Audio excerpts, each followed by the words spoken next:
And welcome everybody to another edition of the GSMC Sports Podcast, brought to you by the GSMC Sports Network. I'm your host, Kenneth Grunfelder, and it's great to have you guys here on this Wednesday, February 19th. We have a lot to cover on the show today. Before I get into all that, just want to remind you guys, as always, to tip or donate and get your comments recognized. Make sure to hit that super chat button in the chat if you want to see me acknowledge any thought or comment you may have throughout the live broadcast. Makes the show more lively, more entertaining between myself, the host, and you guys, the viewers. We appreciate you guys' viewership each and every day, so any contribution you can make to the show means the world to us as we put out content for you guys each and every day. And also, the other way to help out the show is by going to the link at the bottom of the show segment on the ticker, GSMCPodcast.net. That is GSMCPodcast.net. So let's get into what we are going to discuss for today. So, a variety of different topics.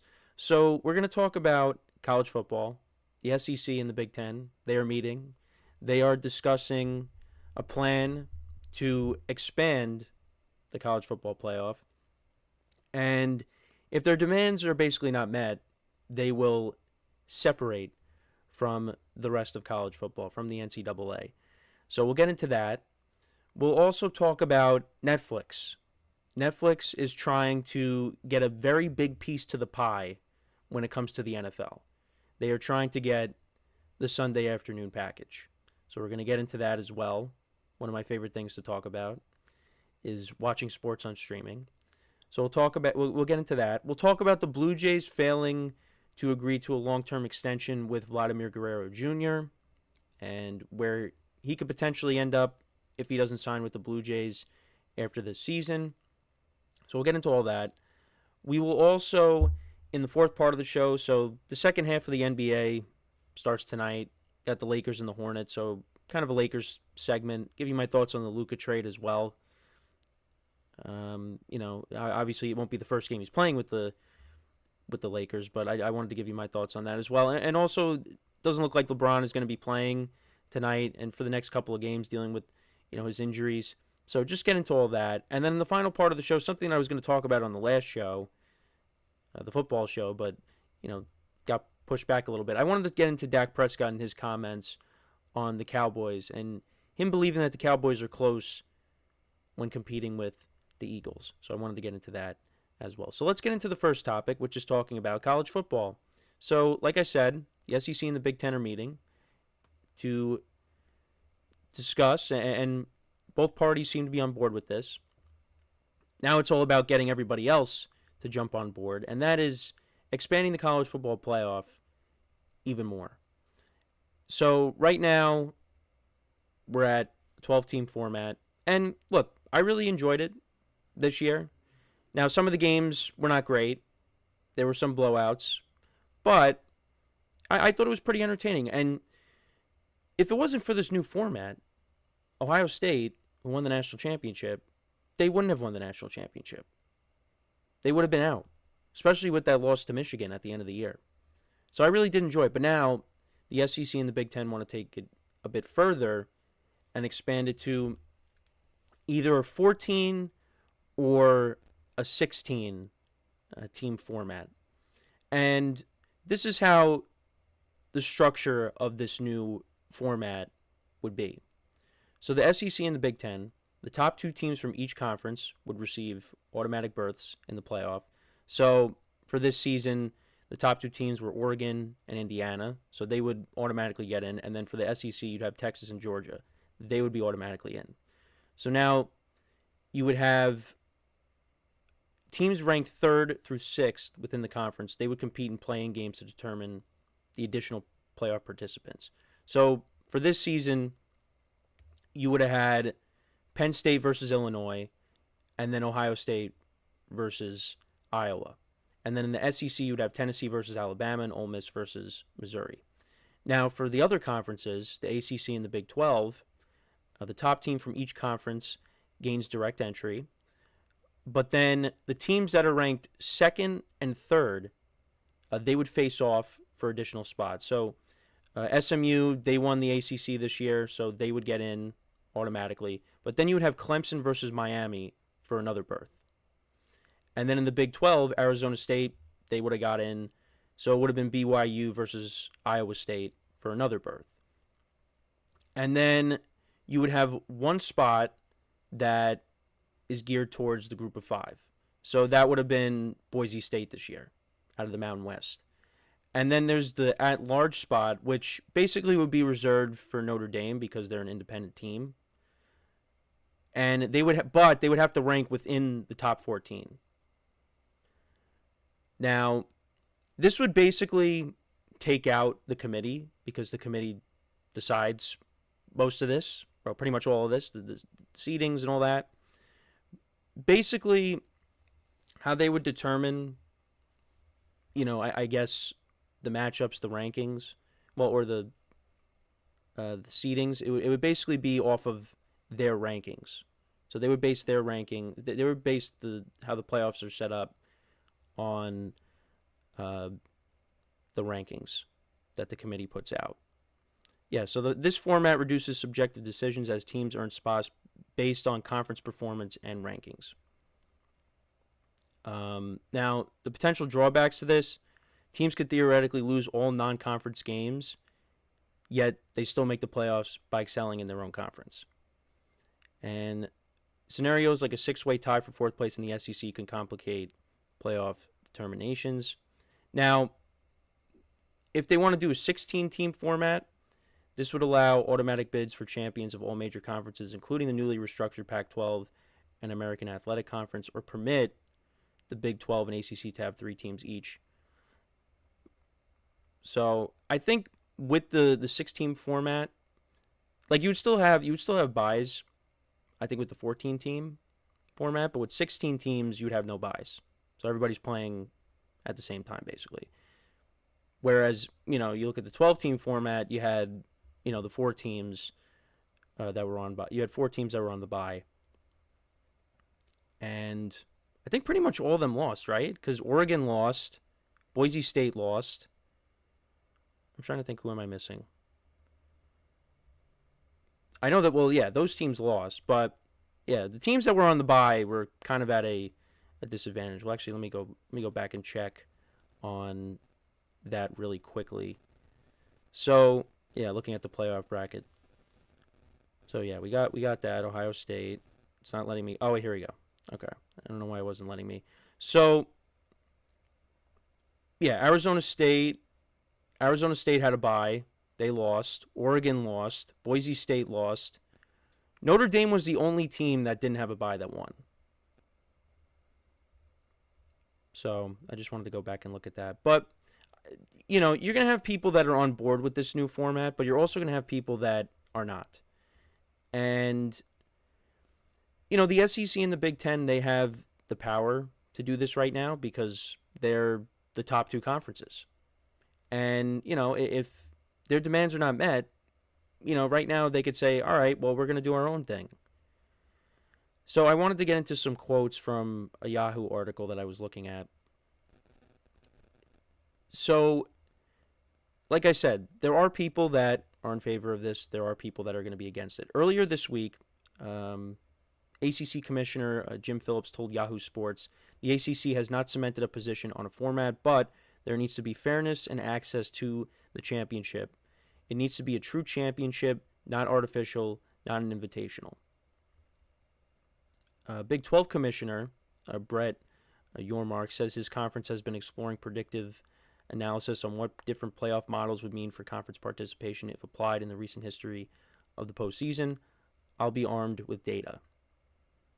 You also have the American Athletic Conference Commissioner weighing in on this. College football is stronger than ever. As the CFB evolves, we have a responsibility to student athletes, the integrity of the game, and our fans to build a future that includes expanded access for every conference. Yeah, and by doing this new format, you're kind of preventing some of these other conferences from, representing in the playoffs because, you're giving the SEC and the Big Ten these playoff spots, but that lessens the chance of some of these other teams to get in. But like I said, the SEC and the Big Ten right now, they are the top 2 conferences. So they feel like, hey, we're the best of the best. We deserve as much representation as we can. So I do get that. But, and the other thing too is, more playoff games, more money. Everybody's happy with that. You could also say that too. So I do get it from both sides. Because, if they were to wait any longer, I mean, college football is trying to level the playing field. So some of these lesser conferences, they have a better fighting chance against some of these bigger schools with all the changes that have happened over the years. But, if they're able to do this now, like I said, you're not going to be able to have these schools, some of these lesser schools, if they, have good seasons and they deserve to be in, but they can't because there's limited spots. That's not right from that perspective. But it is interesting. Now, I believe this will go into effect after next season. But we got to see if people, the other conferences, they agree to it. So it is interesting, because I know this is, I definitely feel like I did a similar topic on this on the football show, because I remember talking about this in our production meeting as well, that the Big Ten and the SEC were planning on leaving the rest of college football. But we'll have to see how it all plays out. But let me know what you guys think. I hope I explained that as best as I could. We were provided information on this, so I wanted to use it because it was well organized. But let me know what you guys think about it in the comments. How do you feel about a change in the playoff format? Let me know in the comments. I liked the playoff format the way it was this year, if I'm going to be honest. But, hey, more games. I mean, a lot of people are going to say yes to that. But we'll have to wait and see how it goes. So we are going to take our first break. When we come back, we will talk about the NFL and how Netflix is trying to, bid on maybe getting the Sunday afternoon package. So we'll talk about that when we come back from our next break. So with that being said, stick around, and we'll be right back here on the GSMC Sports Podcast.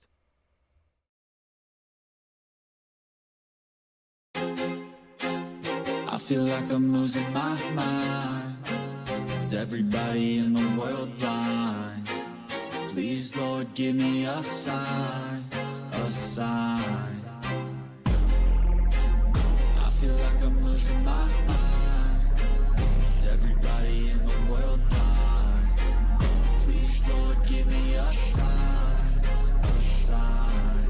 I wanna be the greatest. Everybody on the fake shit. I look around and feel like everybody is the fakest. I make this every day and I'm impatient, hoping one day I blow up from the basement. Statement, the top is so vacant. I don't hear shit that I think is amazing. Waiting for my day when I'm playing sold out shows for 1,000 faces. Hey, give me that crown, get in my way and to be put down. It ain't your place, all this my town. If I want that shit, then I'll get it right now. I'm losing it, the noose it fits, I'm losing shit. A stupid myth, you choose to live or choose to dip. You choose to fight or lose your grip and lose a gift. I feel like I'm losing my mind. Is everybody in the world blind? Please, Lord, give me a sign, a sign. I feel like I'm losing my mind. Is everybody in the world blind?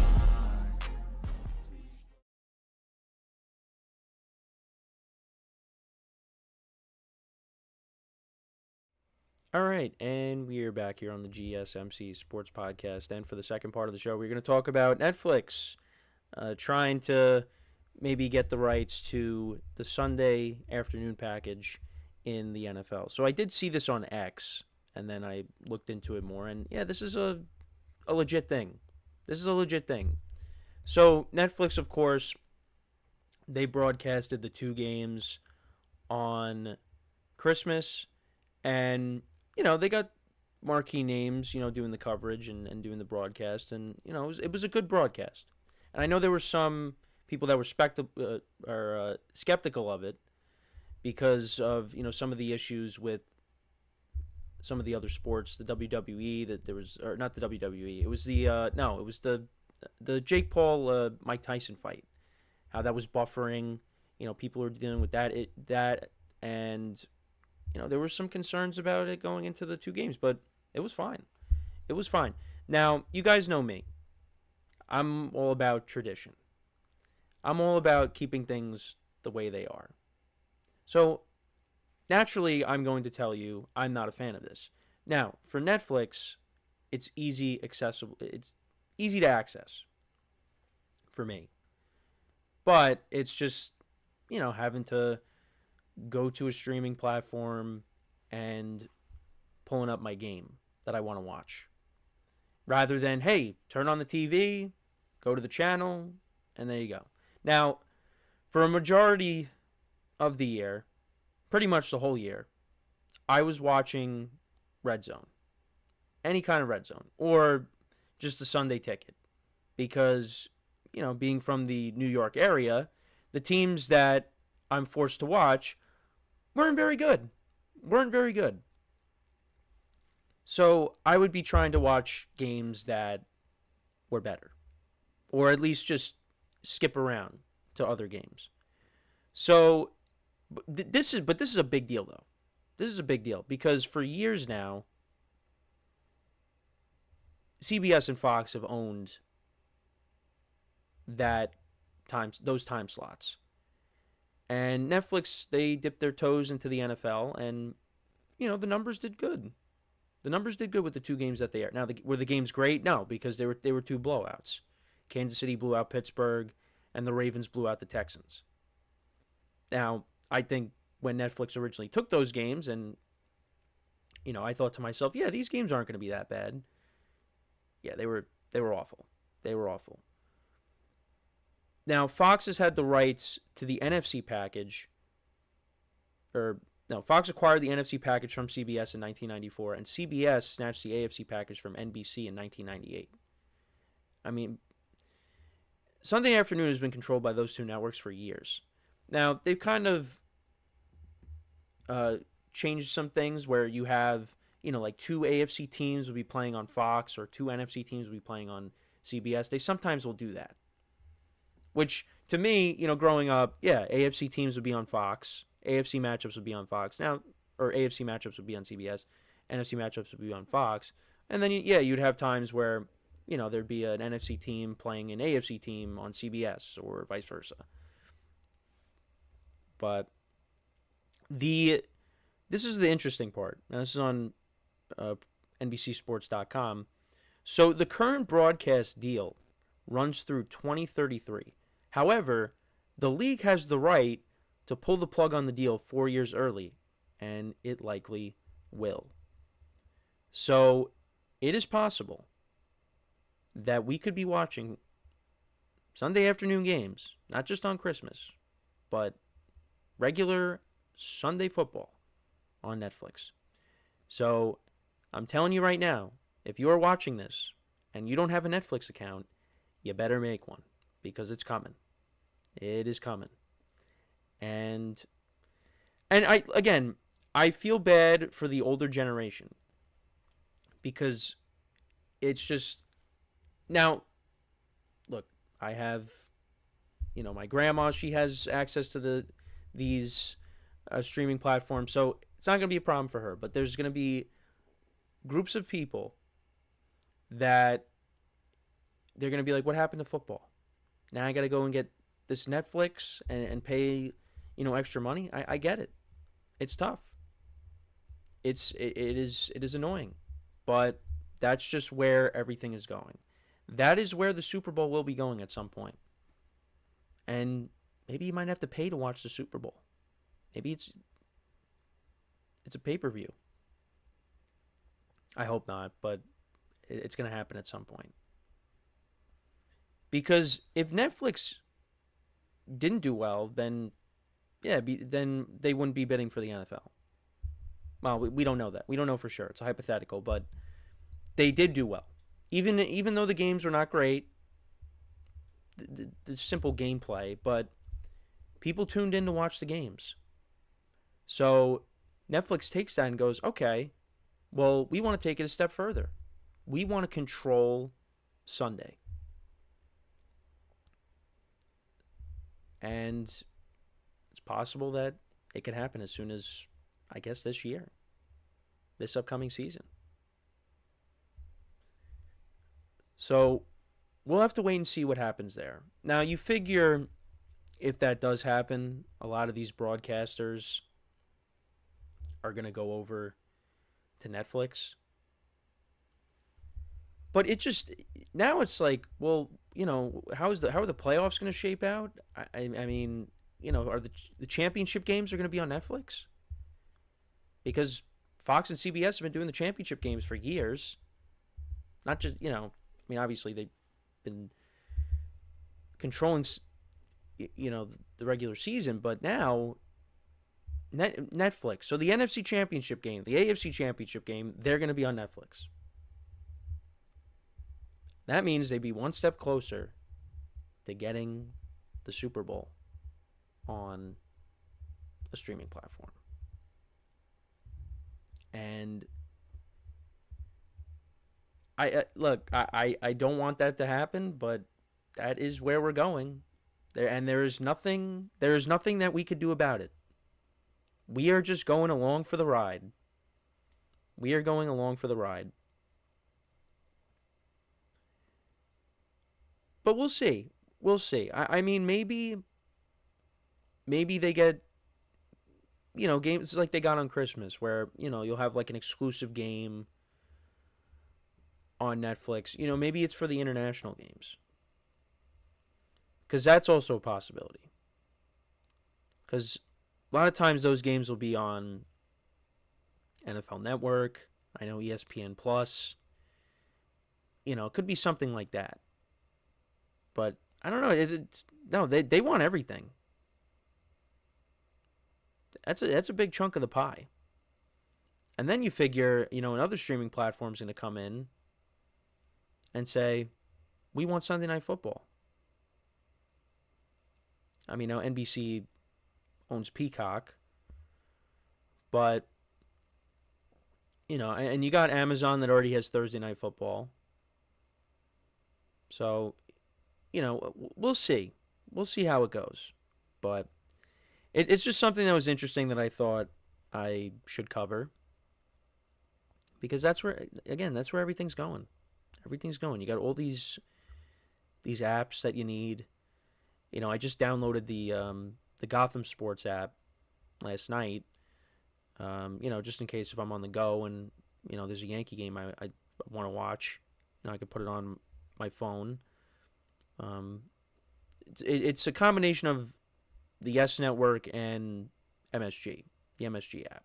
So, you get Knicks, Rangers, Islanders, all the teams that are on MSG, which, it's good. It's good to have that. But there's no exclusive Yankee game that's going to be airing on spring training. Spring training, there'll be games that air on this app. But in the regular season, it's either Yes or the Yankees are on Amazon Prime on certain days. There's like 20-something games. So, but I keep saying it. That is where everything is going. It's not going to stop. It's not going to stop. The only way it would stop is if people just did not watch it. Like I said, if Netflix's numbers were not great on Christmas, people didn't tune in and watch the NFL on Christmas, this probably doesn't happen. But because the numbers did great, people tune in. They're gonna keep putting their foot forward, and they want to take a big chunk of this pie, most of the pie. They want to control your Sundays. Come to their platform and watch the games. So, and like I said, we're going along for the ride. I would be tuning in. So they got us, and like I said, there's really nothing we can do about it. Unless you just don't want to watch it, but we're going to watch it on whatever platform. So let me know what you guys think about that. Interesting development there. So we are going to, before we go to our first break, I just want to remind you guys once again to tip or donate and get your comments recognized, make sure to hit that super chat button in the chat if you want to see me acknowledge any thought or comment you may have throughout the live broadcast. It makes the show more lively, more entertaining between myself, the host, and you guys, the viewers. We appreciate you guys' viewership each and every day, so any contribution you can make to the show means the world to us as we put out content for you guys each and every day. And also, the other way to help out the show is by going to the link at the bottom of the show segment on the ticker, GSMCPodcast.net. That is GSMCPodcast.net. So, when we come back from our next break, we will turn things over to baseball. We will talk about Vladimir Guerrero Jr. and the Blue Jays. So, they were not able to agree to a long-term deal. So, he's going to be testing free agency next season. And we'll talk about, if he's going to stay with the Blue Jays. Is he going to end up going elsewhere? We'll get into all that when we come back. So, some more baseball talk. It's been nice to be able to talk about it once again here on this platform. So, that is what we'll get into. Vladimir Guerrero Jr. and the Blue Jays. So, with that being said, stick around. And we'll be right back here on the GSMC Sports Podcast. Looking for your daily fix of sports talk without having to pay for it? GSMC Sports Network is available on YouTube. Just search GSMC Sports Network. Get your fix of daily sports talk shows on YouTube, absolutely free. NFL, college football, NBA, MLB, MMA, UFC, fantasy football, and so much more. GSMC Sports Network has shows running all day long, with new sports shows starting every 2 hours. Just like on your favorite cable sports channel, except GSMC Sports Network is absolutely free. Just search GSMC Sports Network on YouTube to catch one of your new favorite shows, like the GSMC College Football Podcast, Chip Shot Football Podcast, Hoops and Heels Women's Sports Podcast, GSMC Basketball Podcast, and so many more. Check it out for yourself.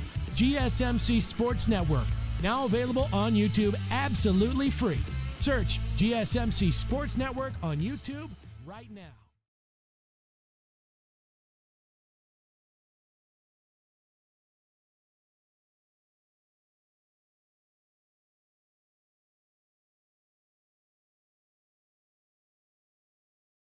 And we are back here on the GSMC Sports Podcast. And for the third part of the show, we are going to talk about Vladimir Guerrero Jr. and the Blue Jays.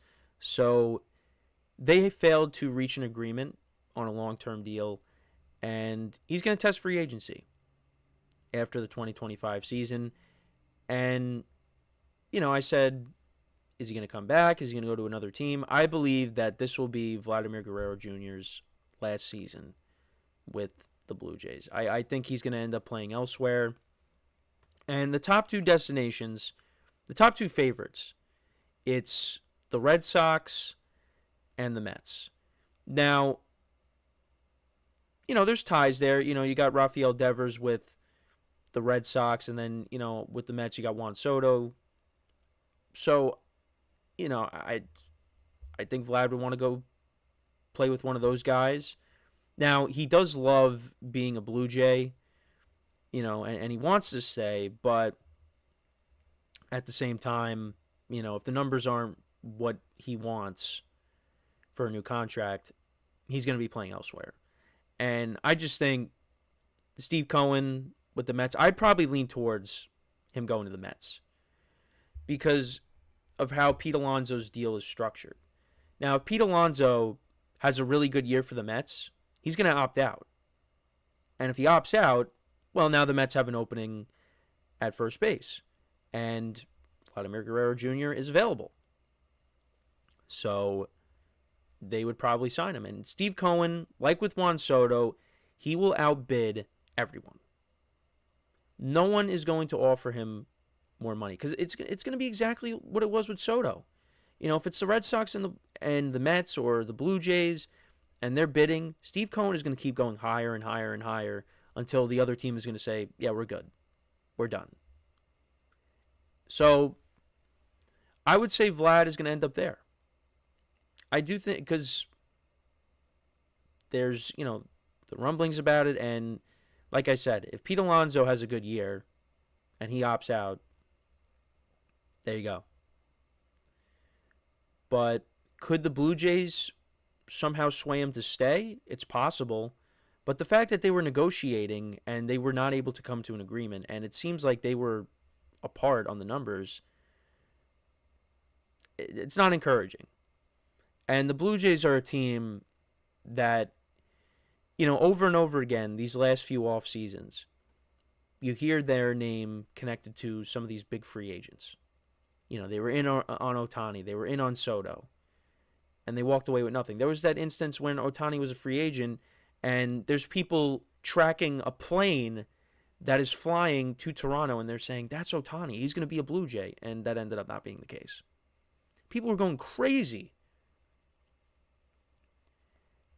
But yeah, it's just the Blue Jays, they have struck out on these big free agents, and now one of their own could be leaving. And the Blue Jays, it's been a very disappointing era of baseball for them, because at one point they had this team with Teoscar Hernandez, Vlad, Bo Bichette, Marcus Semien, George Springer, Alejandro Kirk, the pitching staff, Alek Manoah, right? They had this team that it looked like, hey, they're going to be a threat for a long time with this core. And they didn't win anything. And they ended up losing guys. Semien left. Teoscar Hernandez. It still does not make sense why they traded him. They made that trade for Dalton Varsho, but they traded Lourdes Gurriel Jr.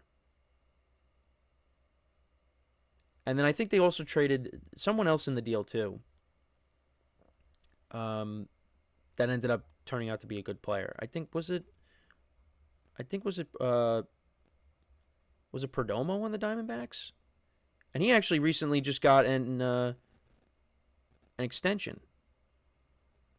Because I think he was... I think I'm wrong. It's not Perdomo. It was another player. But either way, I mean, the Lourdes Gurriel Jr. ended up being an all-star, I believe. And they traded him for Dalton Varsho. But they wanted to get more left-handed, which I understand. Because the Yankees were dealing with a similar problem, too. Where their whole lineup was right-handed. But that really hasn't panned out.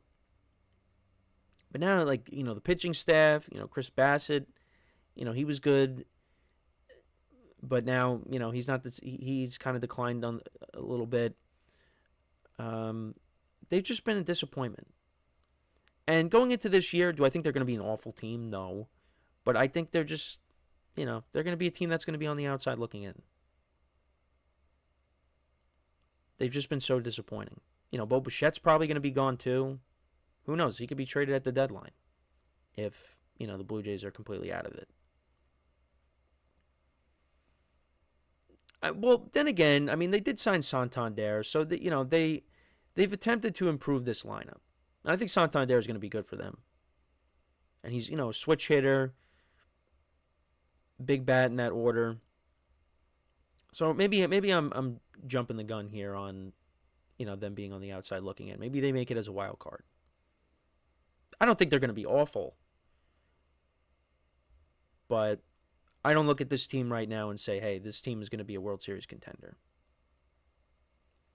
But there's some other things that maybe, the Blue Jays are a little hesitant with. I know maybe some of his behavior at times. I know Michael Kay was talking about it on the show, and I remember this. So the Blue Jays were basically out of it, and, the Blue Jays walked off the Yankees. Vlad had an RBI single that won the game, and the Yankees were one game away from clinching the division, and Vlad's on the field saying, not in my house. And then the next night, the Yankees clinched the division in his house. And then I remember Michael Kay saying on the broadcast, it was nice of Vlad Jr. to let the Yankees celebrate their division crown in his house. I thought that was funny. Some people might not, but I thought it was. But yeah, it's just like, why are you doing that? But Vlad is a very good player. I like Vlad. Well, I did until, he said that, he does not want to play for the Yankees. And I didn't know this, but supposedly the reason for that is because Vladimir Guerrero, his father, had a verbal agreement with Brian Cashman, the GM, that he was going to be a Yankee. But then all of a sudden, George Steinbrenner went out and got Gary Sheffield. And because of that, they ended up not signing Vlad. It would have been interesting seeing Vladimir Guerrero on the Yankees.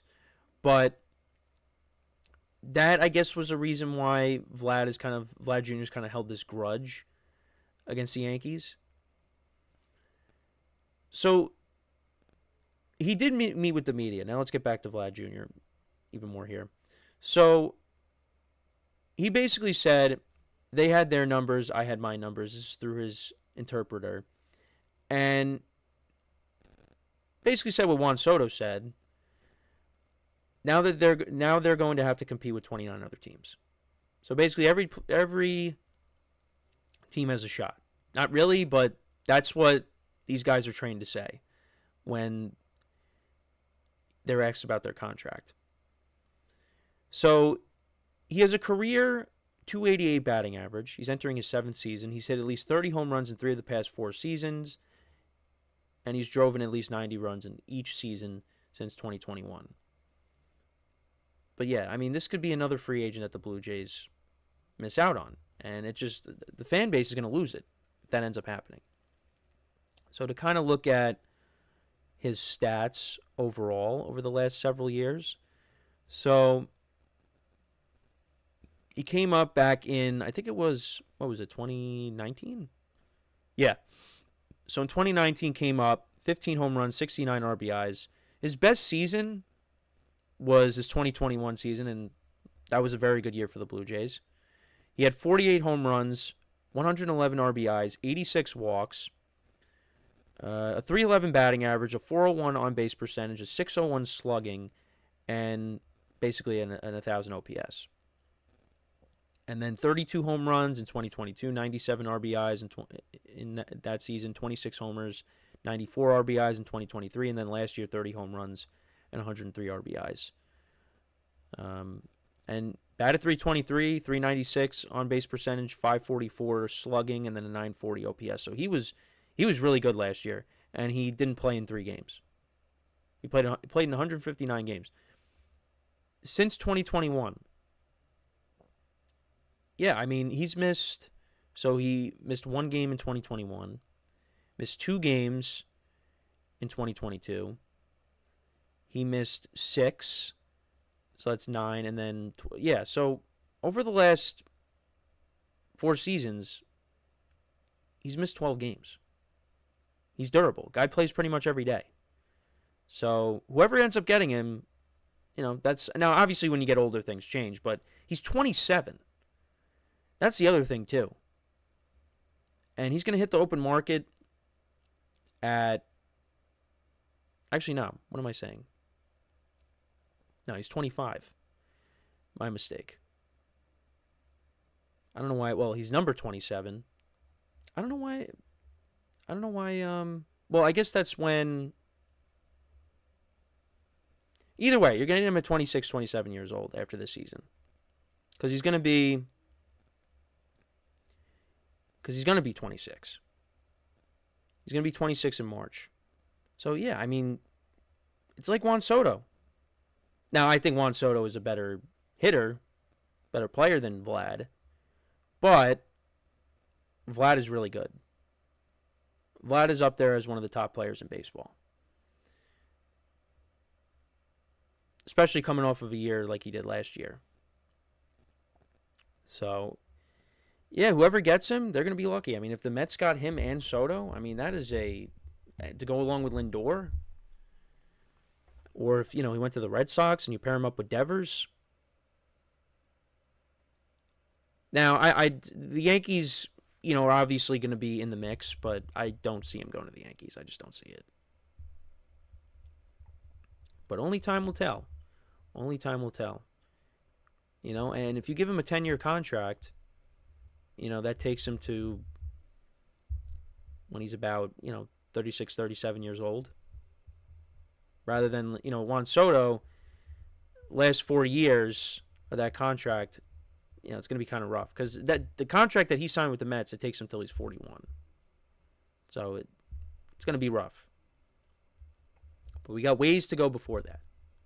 And Met fans don't care about that. Met fans, if there's a chance to get Vladimir Guerrero and Alonso opts out, bye-bye Alonso. They're going to want him. They're going to want Vlad. So we'll see what happens. But let me know what you guys think. Do the Blue Jays keep Vlad, or does he end up going elsewhere next season? Let me know in the comments. Yeah, I'm leaning towards he's going elsewhere. That's my thoughts. But let me know in the comments. So we are going to take our next break, and then when we come back, we'll talk a little bit about the Lakers. We'll talk some basketball. So the second half of the season begins. They'll be playing tonight against the Hornets.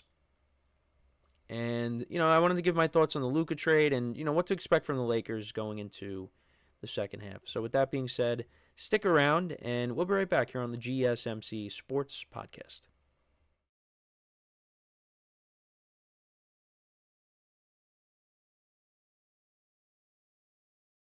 For the best and latest podcasts available anywhere, go to the podcast app on your cell phone and type in GSMC to access free content-rich podcasts on health and wellness, book reviews, sports, entertainment, relationships, social media, movies, technology, finance, and even weird news. Subscribe and download the GSMC Podcast Network's family of shows, available everywhere podcasts are found.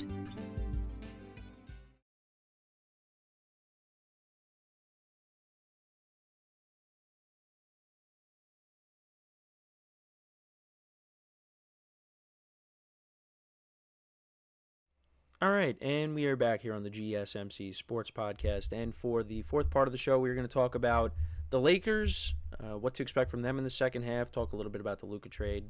Wanted to just give you my thoughts on it. So, yeah, they begin tonight. Now, this is actually a makeup game. This is the only NBA game that's being played tonight. And this is because of, the wildfires. The game had to be rescheduled because we did have, a handful of postponements with that. So they're playing tonight.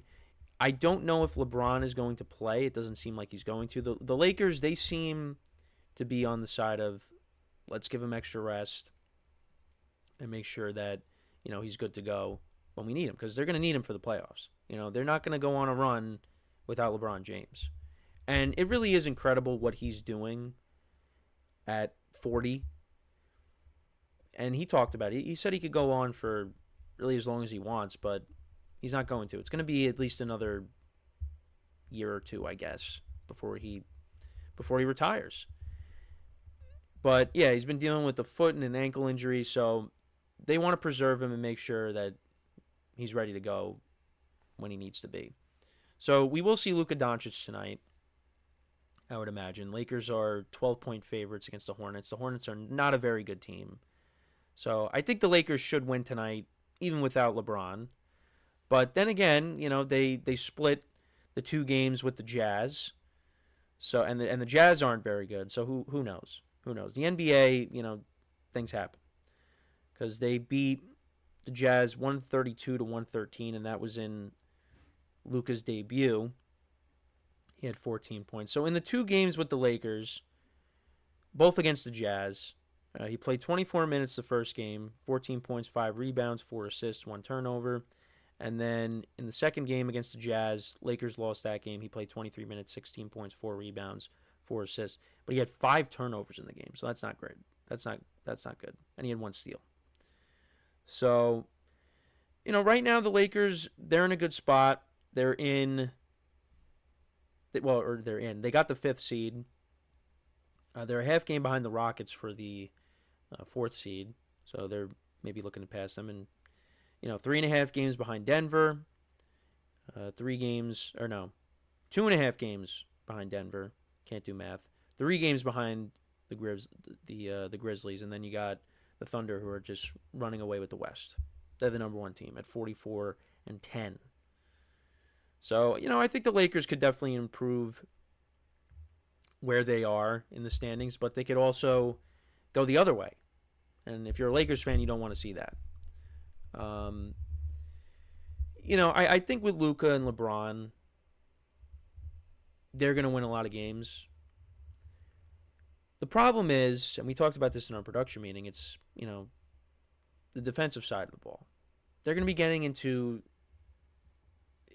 these high-scoring games because, Luka's not a guy that is known for his defense. So there's concerns there. Now, can the Lakers make a run? See, I know I talked about the Warriors and what Draymond Green said. To me, when comparing the Lakers and the Warriors, also because it doesn't really help when the Warriors are in the 10th spot and the Lakers are in the fifth spot right now in the West. Yeah, I like the Lakers' chances to make a run better than I do Golden State because you have a top 5 player now in Luka to go along with LeBron James. And to talk about the trade for a second, now I'm not the biggest NBA fan, okay, but this trade that the Mavericks and the Lakers made, that even shook me. It definitely had me interested because this doesn't happen where a top 5 player in the sport is just traded. And the other thing too is there was really no indication of this happening.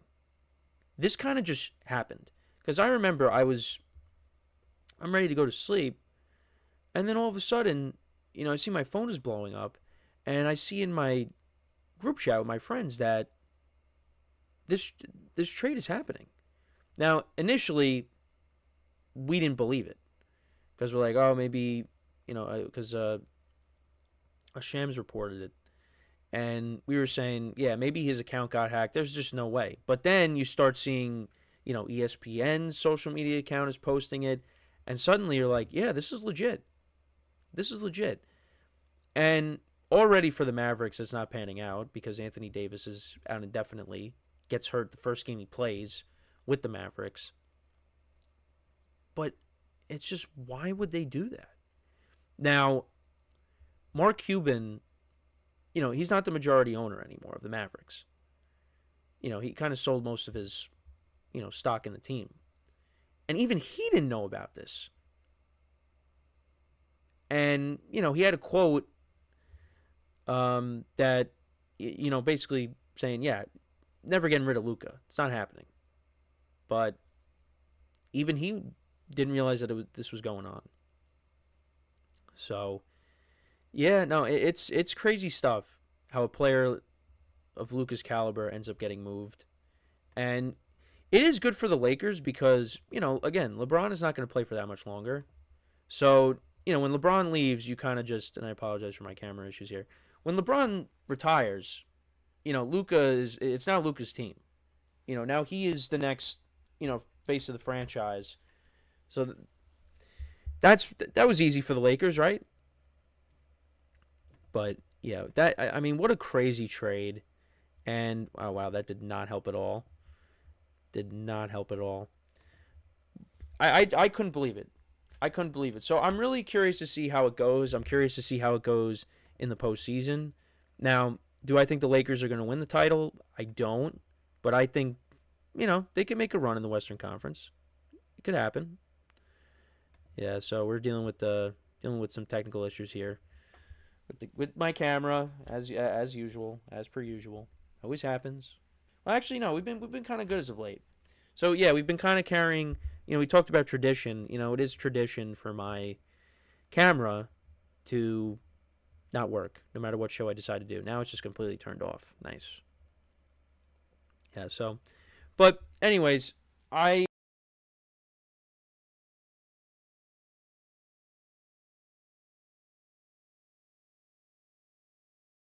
don't know if my mic cut out, but yeah, I'm really excited to see what they do. Really looking forward to it. It's going to be a lot of fun. And we'll see how it goes. We will see how it goes. But let me know what you guys think, though. about the Lakers. What do you expect from them? Because again, there, and I brought this up yesterday when talking about Draymond Green. People have their questions of the Thunder. Can the Thunder make a run? I mean, right now they're the best team in the Western Conference. They got all these young players, but last year they got knocked out. Are they ready to go on another run here?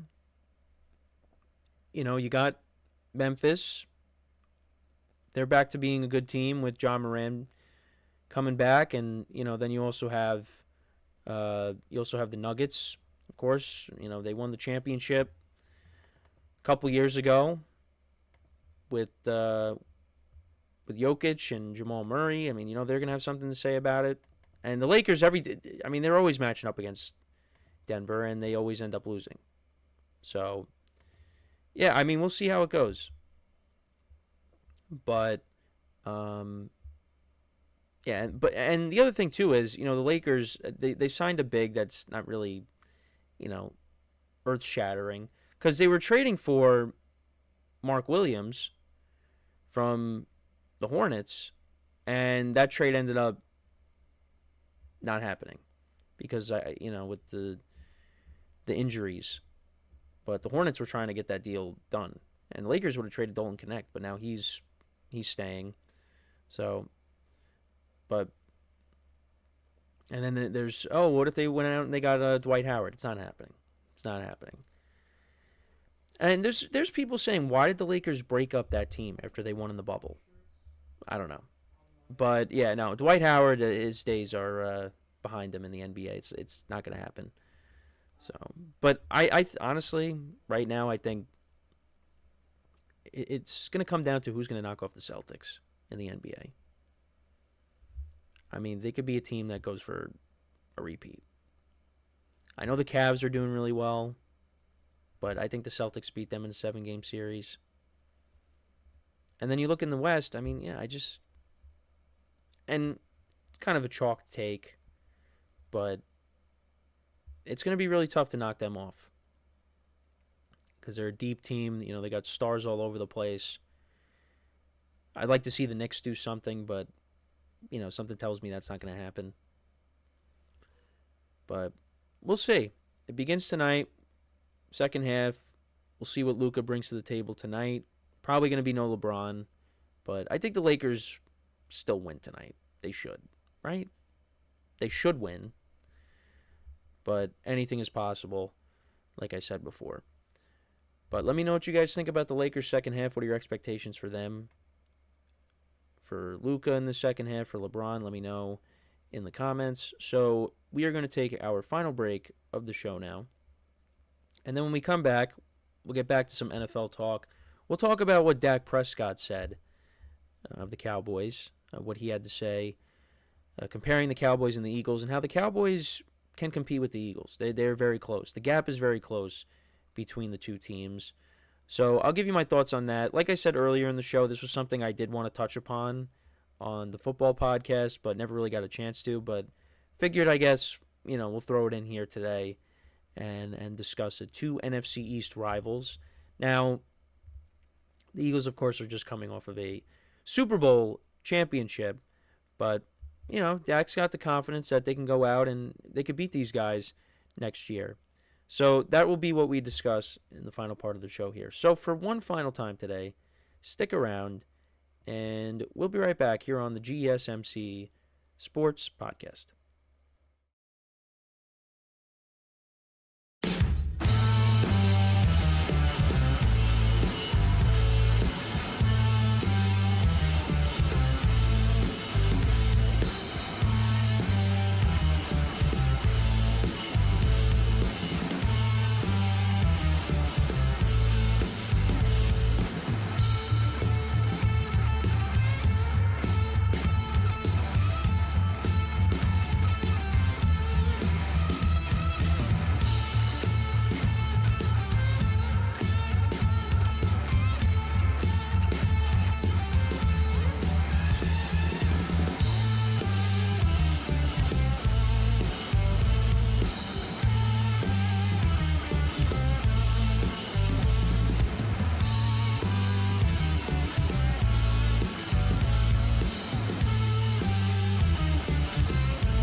And we are back here on the GSMC Sports Podcast. And for the final part of the show, we are going to talk about Dak Prescott and his comments on the Cowboys and the Eagles and how he feels that the Cowboys, are close when it comes to the Eagles. And, is he right about this?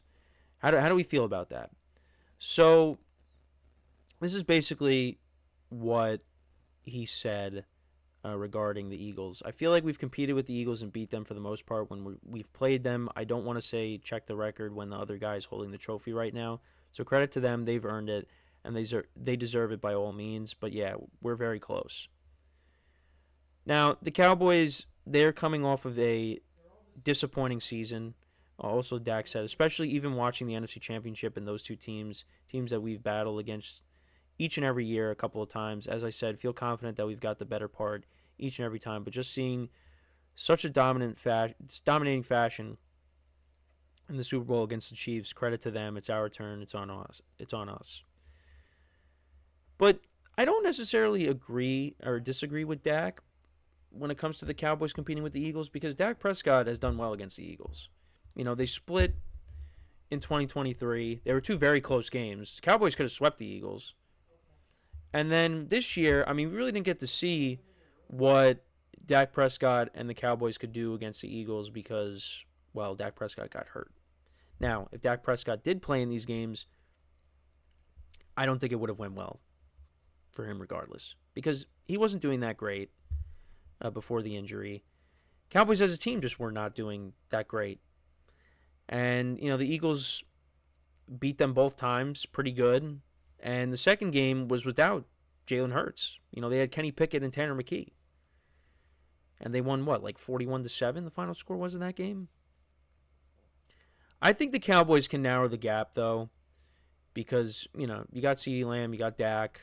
We'll see how this defense is next year. I think it could be better than how it was to start out. I think Matt Eberflus as the defensive coordinator, I think that could be a good move. I think they need to improve the running game. I've said that all along. You need to get another pass catcher. I know there's some rumblings of, what if they went out and they got Stephon Diggs and paired him up with CeeDee Lamb? Diggs wants to play with his brother, Trayvon Diggs, even though they play on different sides of the ball or opposite sides of the ball. But the Cowboys need to improve this team. And I think this team is close to competing for a playoff, but I think the Eagles, this is their division. I think the Eagles, we talked about this. Could they become the next dynasty? Maybe. They got a lot of talent. And, the Cowboys, they got a first-time head coach in Schottenheimer. And the Eagles, you got Nick Sirianni, who's been to the playoffs every single year. He's been to 2 Super Bowls, and now he's just won one. So, they definitely have some catching up to do. But not only that, what about Washington? You talk about the Eagles, but, and he did bring this up that, competing against these teams a lot. And, Dak has done well against Washington as well, but he didn't play against Washington at all last year because he was hurt. We didn't get to see, a healthy Cowboys team go up against the Commanders. Now, they actually ended up, the funny thing is, they ended up beating the Commanders in Washington. And that was a crazy game. So, I think it's a little too soon to say that because, you got one team that just won the Super Bowl, and the two teams in your division were playing in the championship game. But the Cowboys did, to me, have just an off year. And I do feel like they will be better in 2025. They did have a lot of injuries, but they're going to have to improve this running game, like I said. You figure the defense is going to be better, and you hope Dak is healthy. That's just one of the main things. Make sure your quarterback is healthy. CeeDee Lamb was banged up towards the end of the year too, so we'll see how it goes. But I'm not going to say the gap is significant between the Eagles and the Cowboys, but the Eagles still got a leg up on the Cowboys, especially after, winning the Super Bowl and Cowboys didn't even make the playoffs, because that's a bad look. You don't even make the playoffs, and this team went on and won the Super Bowl. And not only won, they dominated in that game against a team that was going for a three-peat.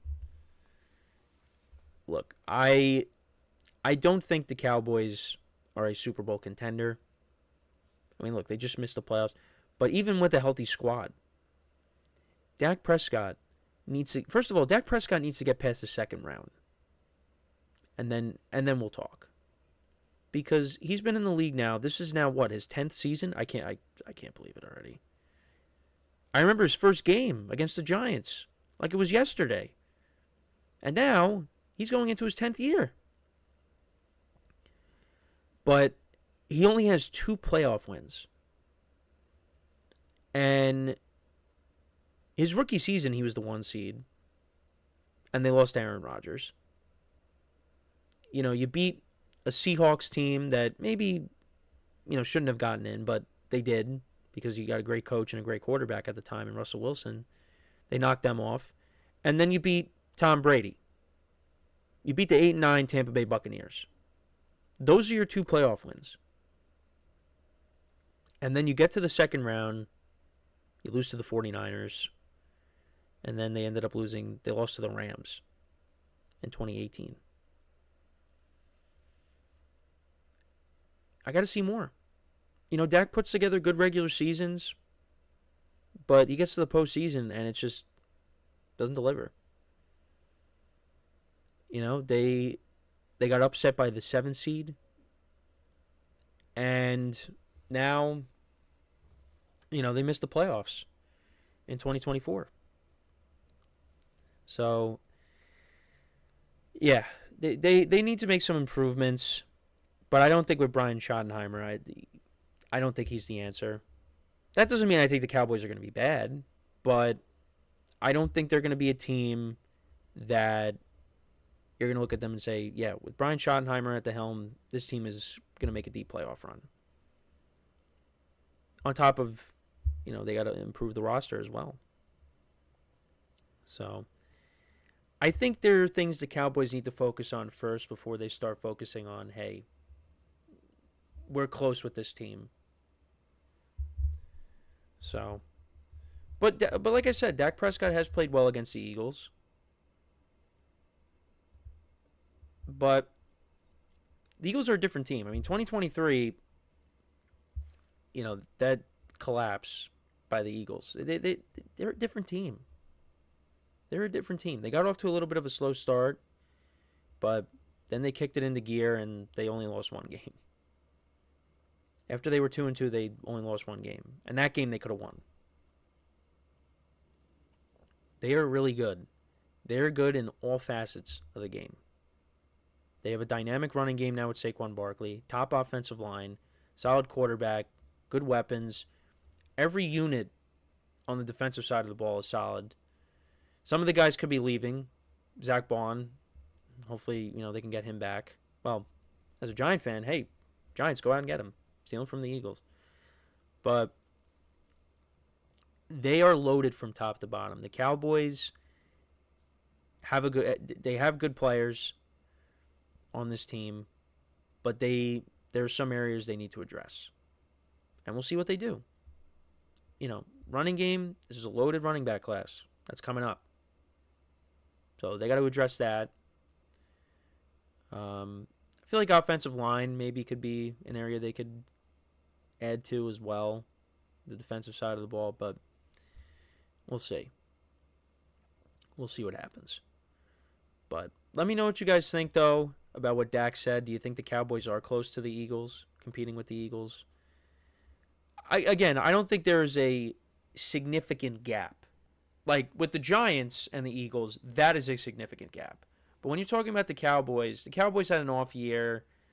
They do have a lot of talent on their team. Not as much as the Eagles, but they do have a decent amount of talent.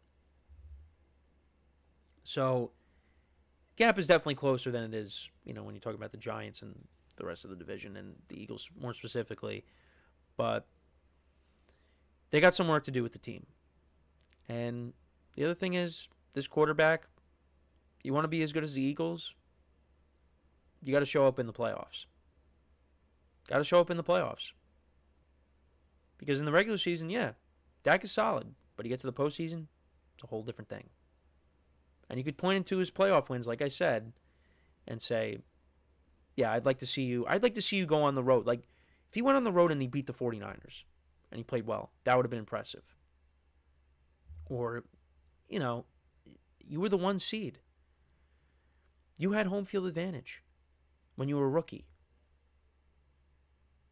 And you had a Packers team coming in. Now, Aaron Rodgers was playing great, but Packers defense was bad.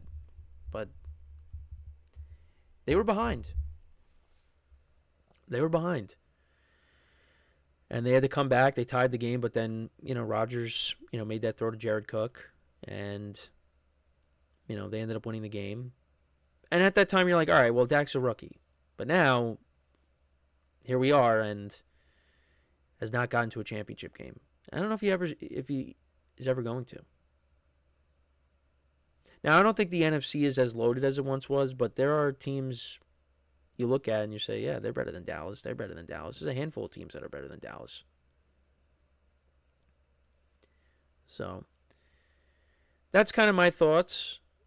But, yeah, let me know what you guys think in the comments. And that pretty much brings us to the end of the show for today. Thank you guys for tuning in. We got spring training is coming up this week, which I'm really excited about. NBA second half starts tonight. We talked about that. We're getting closer and closer to the new league year in the NFL, and when that happens, free agency will begin. So with the NBA, you got one game tonight, and then everybody's back on Thursday. So tomorrow. So we'll, take a look at some of those matchups as well. And then, we're in the home stretch, and March Madness is around the corner as well. I think every team has basically like 5 games left. I'm looking at Alabama's schedule right now. So they have, all right, so they got 6 games. Everybody's got at least 5 or 6 games left. So then you get the conference tournaments, and then March Madness. And we will do a bracket. Love doing brackets. So it's going to be it's fun. It's a fun time. And we'll try to cover it the best way we can. So, like I said, thank you guys for tuning in. Make sure to check out all the other shows as well on the network, and make sure to leave a like, comment, and subscribe to the video. I will make sure to have all the individual segments up separately throughout the day.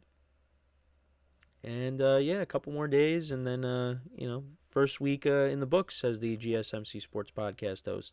It's not too bad, and we're slowly, trying to, because I'm still doing football podcast habits, because because we were doing it for so long. You got to remember, we're not doing that. Got to make sure everything says sports, and make sure you're putting the sports podcast content up where it needs to be. Things like that, but we'll get there. But thank you guys for tuning in. We'll be back again tomorrow, same time, 10:30 a.m. Eastern Time. And until then, I'm Kenneth Grunfelder signing off from the GSMC Sports Podcast. See what I mean? GSMC Sports Podcast, brought to you by the GSMC Sports Network. Have a good day, and I will talk to you guys tomorrow. Take care.